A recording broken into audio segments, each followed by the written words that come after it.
Alright guys, let's see if we can finish up and get a seat, please. Let's try and find a seat so we can go ahead and get started.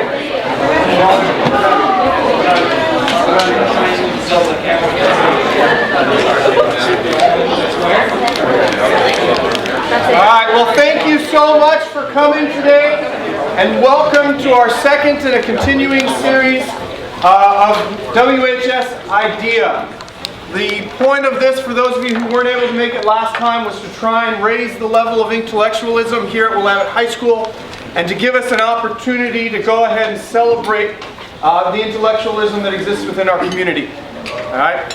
One of the big things that we talked about last time was establishing a frame of reference, a point of view from which you see the world, and challenging that point of view to be able to open your mind to new experiences, new community activities, new ideas that you may not have been introduced before, so that you can go ahead and change the way you look at the world. Our big purpose for this series is to really critically examine the assumptions of ourselves and others regarding what it means to be human, and how we as humans view our world, including our relationships with others, our values, and our choices. We have a great speaker coming up next week. Mr. Gulwich is going to be giving a talk on the origin and science of fire, with an idea towards creating hand fires or friction fires. And so that's something to look forward to. That'll be our third presentation sometime in January, so please stay tuned. We'll let you know. It would be great if we could continue this type of attendance. This is awesome. I hope you guys are excited about this as we are. So with that, I'm going to go ahead and turn over to Mr. Walker and Mr. Starr and get you guys locked up.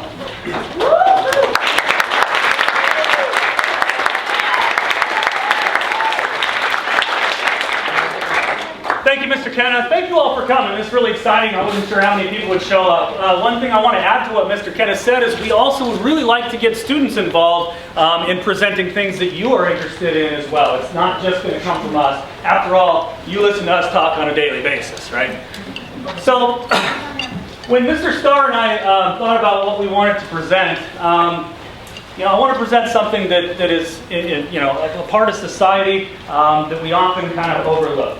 And we get an idea of prisoners and what they're like kind of stereotypically, oftentimes from television and movies, and we get kind of this impression that they're these evil, awful people that we just need to shove to the side and forget about. And it's really easy to forget about them because they're not out amongst us. But it's been increasingly more and more difficult to forget about them, because over the past 3 or 4 decades, we've seen the numbers of prisoners in the United States at a level that, quite frankly, I find unacceptable. And so I'm going to start by going through some of the history of it, how we got to this point, and Mr. Starr will make us think a little from there. So as I start off, I'm going to show you what the enormous problem actually is. Now, we're a country of about 315 million people. Now, several of those people, of course, are little children, but overall the U.S. has about just under 2.5 million prisoners in federal penitentiaries, state correctional facilities, and local jails like our county jail, that kind of thing. So when I'm talking about the number of prisoners, I'm talking about all of those different groups. Boy, when I stand right here, this is like the sweet spot. Great. And then I move over and it sounds a little different. Do you guys hear that, or is it just me? Yeah? Okay. Everything's a sweet spot for you. Oh, yeah. All right. That's why I brought this. So since 1980, look, I was born in 78, so in my lifetime, we have seen the number of incarcerated people in the United States quadruple. Clearly, the population will grow over time as well, but this is far outpaced population. Today, more than 1 out of every 100 adult Americans is actually behind bars. So I'm under the assumption that, like me, many of you know somebody who is either currently incarcerated or has been incarcerated, whether it's a family member, a friend, or community member. They're all around us, right? The United States has about 5% of the world's population. So we're talking about over 7 billion people in the world. Our 315 million make up about 5%. However, we have 1/4 of the world's incarcerated people. So clearly there's an imbalance there. And on top of that, this idea of recidivism, if you're not sure what that word means, it's the likelihood that somebody will reoffend once they're out of prison.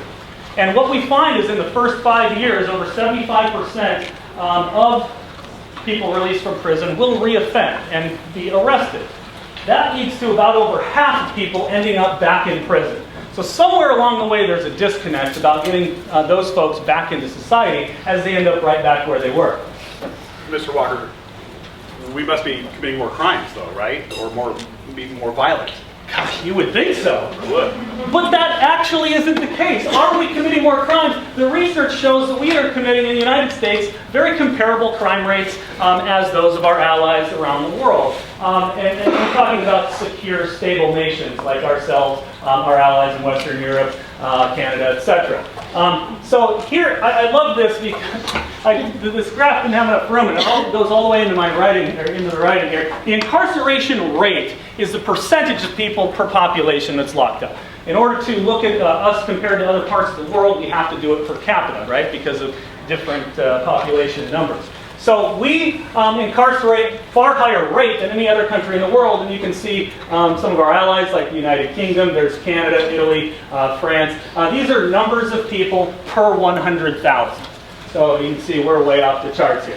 Our incarceration rate is 7 times higher than that of Canada, 3.5 times higher than Mexico. Wait. Mexico? That's where all like the bad is, like violent place. Yeah, that's what you'd like to, what the news would like to tell you, right? When you hear about drug cartels and the violence in Mexico, well, we're incarcerating people 3.5 times more than that, and up to 10 times higher than people in Western Europe. Now, I say all this because it's important when you look at yourself and what you do in your own country. It's important to look at what other countries do. We don't live in isolation. We live in a globalized world, and I assume you all know that we can learn from other people. This is astonishing to me here. There are more people locked up in the United States than are imprisoned in China. China! Okay? China has 1.3 billion people. Over 4 times our population. We have not only a higher incarceration rate, we have more raw numbers of prisoners in the US than China does. And in case you haven't noticed, China isn't that great at human rights. Oh, did I offend? Is it too soon? I'm sorry. So, I wanted to look at each U.S. state because clearly there's going to be some differences in states, and so we'll look at the United States of incarceration. And if you're wondering, what region of the country do you suppose incarcerates more people than anywhere else? Wow, what made you say the South? I'm shocked. So as we look at this, what if every state were a country? It turns out Louisiana actually has the highest incarceration rate, not just in our country, but in the entire world. So if you're thinking about committing a crime, don't go to Baton Rouge. Mardi Gras. Or Mardi Gras, yeah. So in the global context, though, what about the other 49 states? And what about Oregon in particular? We like to think of ourselves as different here in Oregon, don't we? We're progressive, we're changing the world. The left coast is the best coast, you know? So here's Louisiana and their incarceration rates. All the red are just states. Now, I'm not going to bore you with all the states, but if you do look, the vast majority of those states at the top end do actually reside in the southern half of the United States. We'll talk more about that later. Here's the United States, and the very next country is Cuba. Cuba, if you don't know, is a communist dictatorship. Okay? And Oregon is right here. So per capita, Oregon imprisons more people than Cuba. And if you're wondering which country is third on this list, I couldn't list it. This goes all the way through the floor. Rwanda incarcerates people at the 3rd highest rate of anywhere in the world. Rwanda. We're worse than Rwanda, people. Rwanda is imprisoning people still, by the way, from the genocide that occurred in 1994. Okay, so we're looking at a communist dictatorship, an unstable government dealing with a post-genocidal era, and we're worse than they are when it comes to incarceration. So who are the people actually serving time? In my lifetime and a little beyond, the population of prison populations has risen by 700% compared to a population growth rate of only about 40%. So clearly 15 times. 15 times? 15 times. Right. The rate of growth. So if you're looking at exactly the racial breakdown, and I have males, sorry ladies, I didn't mean to exclude you, but males make up the majority of people in prison. So when you look at males 18 and over, you can see white males are being incarcerated on the least level. You've then got 1 out of every 36 Hispanic males, age 18 or over, is incarcerated, and 1 in every 15 black males. Okay, that's a problem.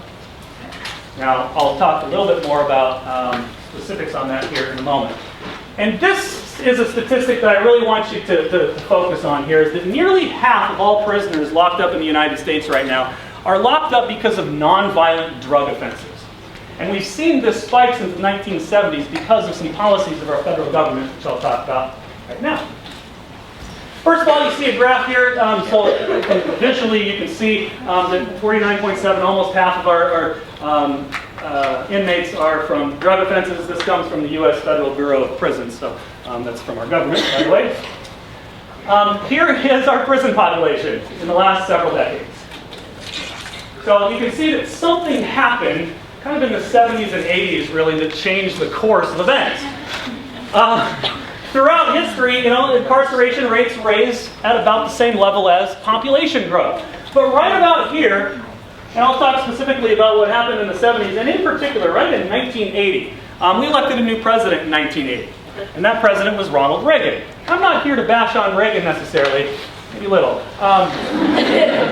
But he ran on this very tough on crime, tough on drugs, platform. Him and his wife Nancy Reagan coined that "Just Say No" campaign and promised to get very tough on drugs. And so we see from 1980 an absolute spike in the prison population. Now, to be fair, the last few years we've seen a slight decline, but however, that's pretty incredible.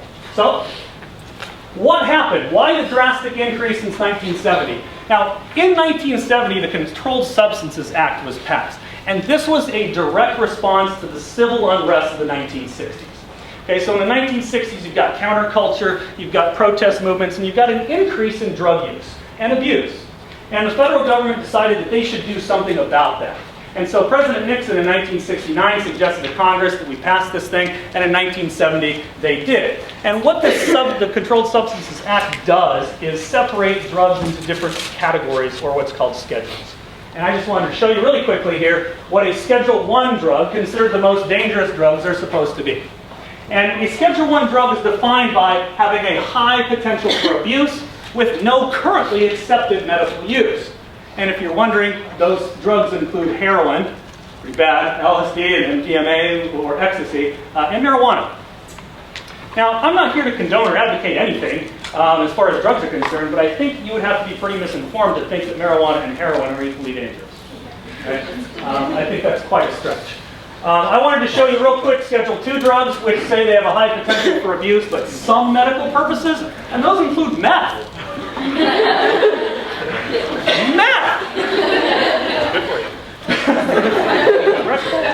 Opium and cocaine.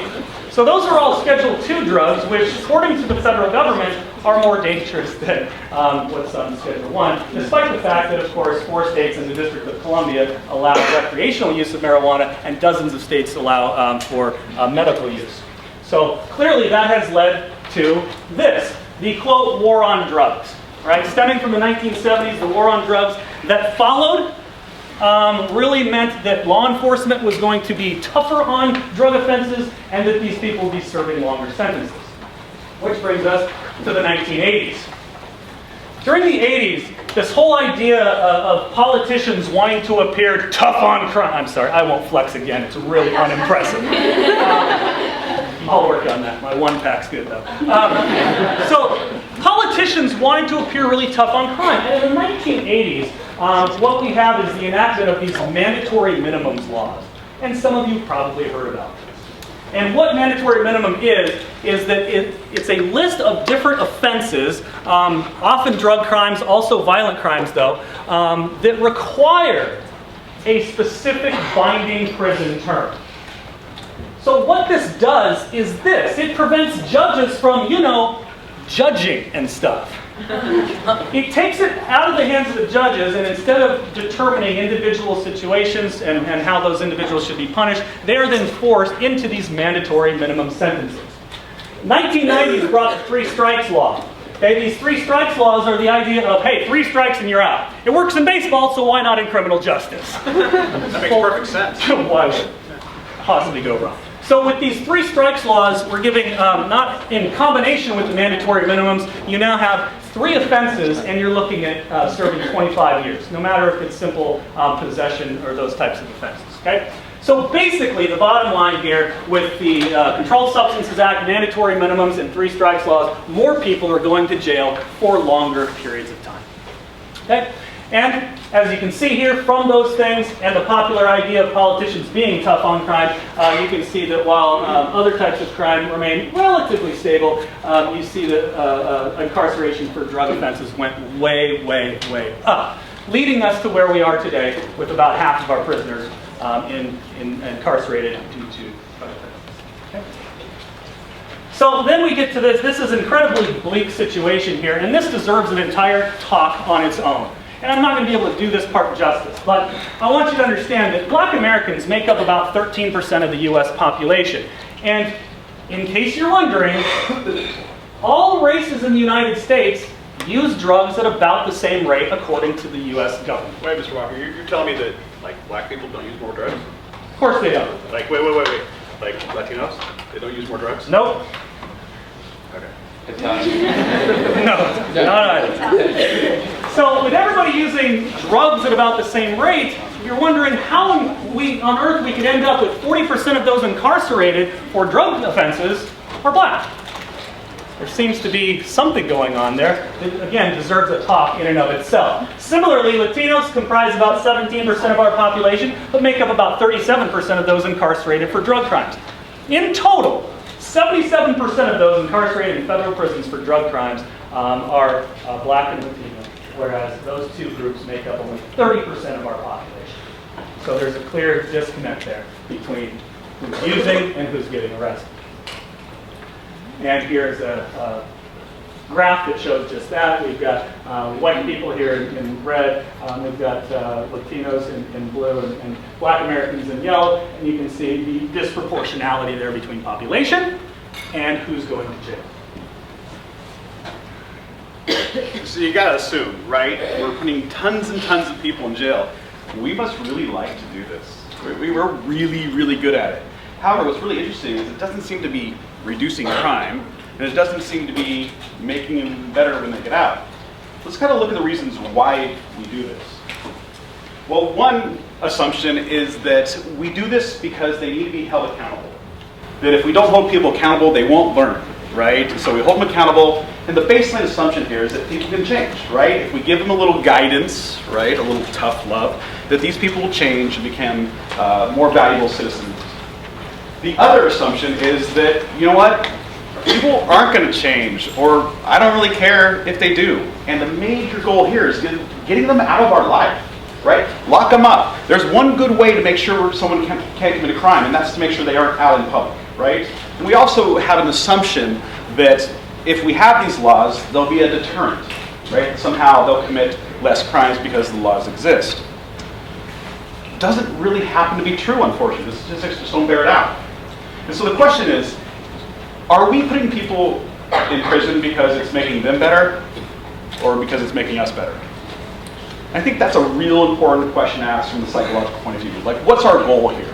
I mean, we're doing it at amazing rates. We're putting people in jail at amazing rates, which you've seen from the statistics. So why do we do it? Why do we do it? And you would love to believe, or I would love to believe, that's because we think people can get better, right? They think we're going to grow. And unfortunately, I think it might be number two, that we don't necessarily care about that. What we are concerned about is making sure they're not in our midst. Okay, so basic assumption is people must be held accountable. So this is how it works, right? People are held accountable, right? Prison makes them accountable, and therefore they're going to learn, right? They're going to learn, they're going to make sure they don't do these things again when they get out. The question is, do inmates become more accountable, right? That seems pretty logical. That's our assumption. Does it work? The answer is no, right? No, they don't. A huge percent of these people will go on and recommit crimes, will end up back in prison. In fact, if you're under the age of 24 and a male and you're in prison, the chances of you committing another crime within the next 5 years is 86%, which is saying it doesn't work for 86% of the people. Again, why are we doing something so vigorously when the statistics say what you're doing doesn't really have an impact? You know, one of the things we talk about in psychology is our needs as humans, right? We are social beings, and we need certain things. At the base, we need our physiological needs met. Things like food and shelter. And then we start worrying about our safety. But then after that, it's really about the relationships we have with others and the morality that we possess. That higher level type of thinking that kind of takes us from being an animal and makes us human in many ways. And so the question would be, is we take these fundamental needs that people have and we ask, well, what does prison do to them? Well, it's a good question. And the thing's not working. There it is. So, which one of these does it affect, right? Well, we maintain some of the physiological things, but the truth is, not very well. Safety is not necessarily taken care of while you're in prison. We don't necessarily get a lot of love and belonging. The friendships that we have are often fairly superficial. We definitely don't have anything that's boosting our self-esteem, right? And if we get respect from others, it's often not in a healthy way. And some of that higher level stuff, that morality, that kind of bigger picture thinking is not something that we encourage. So we're taking fundamental human needs and we're basically creating an environment where none of this, or very little of this, can actually happen. Okay. What predicts criminal behavior? Here's a list from a meta-analysis of the 8 top things that predict criminal behavior. I'm not going to go over them in depth, but I will say that each and every one of these things is actually not taken care of. These are all encouraged in prison. It encourages antisocial relationships. It discourages free thought and free recreation. It has a negative effect on employment, a negative effect on relationships, and a negative effect on addictions. So all of the 8 things that we are saying are predicting if you're going to become a criminal are things that we're actually making worse when you're a criminal. We are creating a perfect storm for criminality in prison, the same place where we're trying to overcome that behavior. Again, it doesn't make sense. So here's a thought experiment. More rigid laws have preceded an increase in incarceration of juveniles. When juveniles are incarcerated, they're less likely to graduate. People are less likely to graduate, are more likely to commit crimes. So here's a summary of what we've just said. That more rigid laws lead to more juvenile incarceration, which makes it harder to succeed, which makes it more likely you're going to commit a crime. So a black man who has something on his record is 700% less likely to get a second interview when they apply for a job than a white man who hasn't had a record. You tell me they have the same employment opportunities? That's ridiculous. Here's the conclusion of all those facts. That laws lead to incarceration, and incarceration leads to crime. It makes absolutely no sense. But then again, we're doing it, and we're doing it passionately. Is this what we want? Well, where does our money go? Well, we've increased our spendings. In fact, 16 states actually now have more prisons than colleges. They're in blue, surprisingly enough, red, surprisingly enough, or not surprisingly enough, almost all in the South. In California, this is the spending on education versus prisons in the last 20 years, 30 years. There's a complete kind of directional difference here. I don't know if you noticed it. So what works, right? Okay, so we're saying this doesn't work. What works? Well, treatment. Treatment works, and that's any type of treatment. $7 spent on, or $1 spent on treatment is equivalent to $7 saved in criminal justice. In fact, we could reduce the recidivism rate by 64% in 1 year. And it doesn't even matter if you want to be part of the treatment. We could force you to do the treatment, and it still has the same effect. But Mr. Starr, isn't that the U.S. Department of Health and Human Services? That's right. That's saying all This these isn't things? some left-wing liberal source, right? It's coming right from the government. Despite that, despite how much money it would save us, we only spend 1 to 3% of our total criminal justice funds on treatment. Okay, so that's one thing. What about education, right? Education's good, right? It turns out that we spend 300% more per inmate than we do per pupil, right?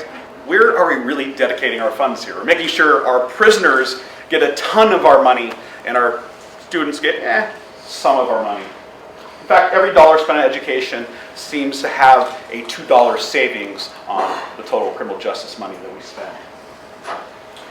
The average juvenile criminal will cost the system over $1 million, while the average college graduate actually pays into the system at over $1 million in average taxes. That's a big difference. That's a good reason to maybe invest a bit more in education. And lastly, empathy. If we can just have people be empathetic and not assume that when people do these things it's because they're horrible, horrible people that can never be changed, it might just change some things. In fact, there's been study after study that shows if we can just get people to be empathetic about people's situations and understand how difficulties often lead to criminal behavior, we could do a lot more. And we're going to wrap up here in just a second. Okay. One of the last things I want to say is we use a lot of carrots and sticks. Prison is a punishment. Our assumption is that punishment will change behavior. But again, study after study shows that it's not the external motivations. It's not the carrots and sticks that will affect you. It's what you want to be. It's how you want to be. It's that internal, intrinsic motivation. And what we know is that three main components of intrinsic motivation seem to always rise to the top: autonomy, purpose, and mastery. This is not what we get in prison. You remove autonomy. You limit purpose. And if they have mastery, it's probably in some pretty bad stuff. So we're not doing anything to contribute to their intrinsic motivation. Again, it's not working. We want to really extend our appreciation. We know this is your lunch, and we know that we've always had this view of Willamette High School being a more strong academic institution. So we're really excited. This is a great option for us. We were a little nervous, actually, even though we talk all the time. So we just want to say thank you. This is hopefully a topic that you will consider. We're not necessarily saying we expect you to believe what we do, but to just look at the information out there and let the information guide behavior. And what I'm hoping is that you have questions. I hope now you have questions. And we don't have time to talk about them now, but what we're hoping is this kind of environment will lead you to ask these questions with each other, discuss these questions with each other, and help tackle the big problems that your generation will have to deal with. I want to say just one more thing. When we decriminalize something, it doesn't mean we condone it, right? We have a moral problem with that. We do it with things like contraception or imprisonment, that you think if we're not as tough on people that somehow we're saying it's the right thing to do. And that's just not the truth. So, thank you. Last thing, as you guys go, thank you so much. We are looking at putting the first one from last month online at the end of this week, so you can watch it over the break. It'll be available, I think it's on the YouTube page for the audio video. Motion graphics. So if you want to see that,